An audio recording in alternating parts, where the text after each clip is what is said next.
와 싸우면서도 긍정과 희망의 메시지를 전하는데 온 힘을 바쳐왔던 고 이뮨택. 고인의 빈소에는 그의 넋을 기리고 유족과 멤버들을 위로하는 조문객들의 발길이 끊이지 않고 있습니다. 싸이 씨가 조문을 위해 예정이 없던 귀국길에 나서기도 했는데요. 자세한 내용 김묘성 기자 연결해 알아보겠습니다. 김묘성 기자. 네, 김묘성입니다. 네, 어제 오후에는 싸이 씨가 바쁜 해외 일정 중에도 직접 빈소를 찾았죠. 싸이 씨 외에도 밤새 많은 스타들이 조문을 다녀갔다고요? 네, 그렇습니다. 우선 싸이는 말레이시아 일정 소화를 위해 현지에 머물다가 이뮨택의 별세 소식을 듣고 12일 긴급 귀국을 선택했습니다. 이날 오후 2시 40분에 인천공항을 통해 입국한 싸이는 곧장 이뮨택의 빈소로 이동했는데요. 3시 55분 검은색 정장 차림으로 장례식장에 도착한 싸이는 유족과 울랄라 세션 멤버들을 위로하며 슬픔을 나눴습니다. 싸이는 2시간이 넘도록 빈소를 지켰고요. 오후 6시 10분께 침통한 표정으로 장례식장을 빠져나갔는데요. 싸이는 울랄라 세션이 지난해 5월에 발표한 첫 미니 앨범 타이틀곡 아름다운 밤을 작사 작곡하면서 특별한 인연을 맺은 바 있습니다. 이 밖에도 많은 동료, 선후배 스타들이 빈소를 찾았는데요. 배우 김우빈, 고인의 마지막 무대였던 아시아 모델 시상식에 함께 참석하기도 했었죠. 모습을 보였고요. 가수 에일리와 부하걸의 가인 또한 고인의 빈소에 들러 애도를 표했습니다. 또 같은 오디션 프로그램 출신인 허각과 서인국도 이뮨택의 갑작스런 죽음에 황망함을 감추지 못하고 빈소로 들어섰습니다. 드라마 촬영으로 바쁜 나날을 보내고 있는 배우 박혜진 또한 빈소를 들러서 연예계 큰 발자취를 남기고 떠난 동료의 넋을 기리면서 유족을 위로했고요. 유상무, 유세윤 등 개그맨들의 발길도 이어졌습니다. 가수 더원의 모습도 보였고요. 가요계 대선배 인순이도 빈소를 찾아 고인을 애도했습니다. 네, 어제는 고인에 대한 소속사의 공식 브리핑이 다시 있었죠. 다시 한번 정리해 주시죠. 네, 이유진 울랄라 컴퍼니 대표가 어제 12시 30분경 취재진들 앞에서 고인에 대한 공식 브리핑을 열었습니다.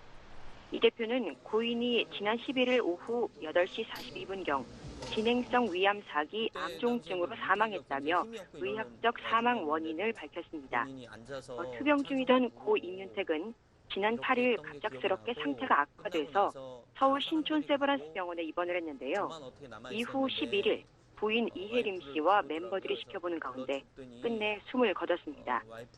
이 대표는 멤버들과 가족들이 3일 전부터 고인과 함께 병원에 있었다면서 숨지기 전날 반나절은 혼수 상태에 있어서 대화를 나누지 못했지만 그 전까지는 의식이 있었고 멤버와 가족들이 개별적으로 병실에 들어가서 이뮨택과 대화를 나눴다고 전했습니다. 그는 이어 생전 이뮨택이 평소 가족과 회사에 대한 걱정을 많이 했다며 멤버들과는 앞으로 울랄라 세션이 해야 할 부분에 대해 이야기를 나눴고 편안한 상태로 눈을 감았다고 말했습니다. 고인은 생전 암 환자에 대한 관심으로 남몰래 선행을 해온 것으로도 드러났는데요. 이 대표는 이뮨택이 아픈 와중에도 좋은 일을 하려고 했다며 치료비가 없어서 암 때문에 고통받는 친구들에게 치료비를 후원했던 사실을 뒤늦게야 알게 됐다고도 전했습니다. 네, 고 이뮨택 씨 큰 병마와 싸우고 있다는 사실이 무색할 정도로 늘 긍정적인 모습으로 많은 이들에게 희망을 전했는데요. 고인의 생전 모습 듣겠습니다. 네, 고 이뮨택은 지난 2011년 케이블 채널 오디션 프로그램에 자신이 리더로서 이끌어왔던 그룹 울랄라 세션으로 참가를 했습니다. 난관이 있을 때마다 긍정의 리더십으로 멤버들을 다독였고 출중한 가창력과 또 놀라운 퍼포먼스로 우승을 거머쥐었는데요. 그 오디션 과정에서 이뮨택이 위암 투병 중이라는 사실이 알려졌고 생방송 무대에서는 그 투병 중인 사실이 무색할 만큼 열정적인 무대를 펼쳤습니다. 이후 데뷔 앨범 울랄라 센세이션으로 가요계 정식 데뷔를 했고요. 지난해 7월에는 자선 에세이집 안 된다고 하지 말고 아니라고 하지 말고를 발간해서 자신의 이야기를 담담하게 고백하면서 희망의 메시지를 전했습니다. 또 8월에는 3살 연하의 헤어 디자이너 이혜림 씨와의 결혼 소식과 아내의 임신 소식을 동시에 전하면서 세간의 화제가 됐었죠. 그리고 그 이후 10월에는 아기가 태어났고요. 그는 병마와 싸우는 자신에게도 기적 같은 일이 일어났다면서 기쁨을 감추지 못했습니다. 사실 그 모든 과정에서 늘 긍정적이고 역동적인 이민택이기에 암투병이 거짓말이 아니냐는 일각의 빗나간 시선과 악플이 그를 괴롭히기도 했었는데요.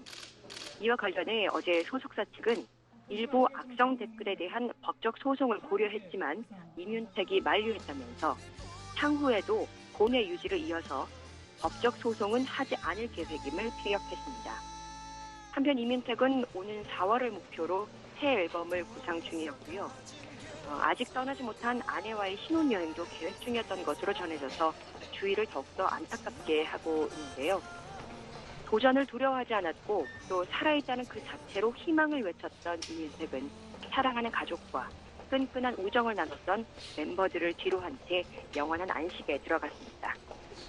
네, 그렇다면 앞으로 남은 고인의 장례 일정은 어떤 게 남아 있습니까? 네, 고 이민택의 장례는 기독교식으로 4일장으로 치러지는데요. 소속사 측은 평소 사람을 만나는 것을 좋아하던 고인의 뜻을 기려서 빈소를 찾는 모든 사람들의 조문을 받을 계획이라고 밝혔습니다. 현재 이민택에 대한 추모의 물결은 음원 사이트에서도 그대로 드러납니다. 대부분의 음원 사이트에는 울랄라 세션의 서쪽 하늘이 순위권에 재진입했는데요. 안타깝게 세상을 떠난 이민택에 대한 추모와 그리움으로 인한 현상으로 풀이되고 있습니다. 많은 이들의 추모 속에 고인의 발인은 오는 14일 오전 7시에 거행이 되고 화장은 서울 추모공원에서 진행된 뒤 분당 메모리얼 파크에 고인이 안치될 예정입니다. 지금까지 와이스타 김묘성이었습니다.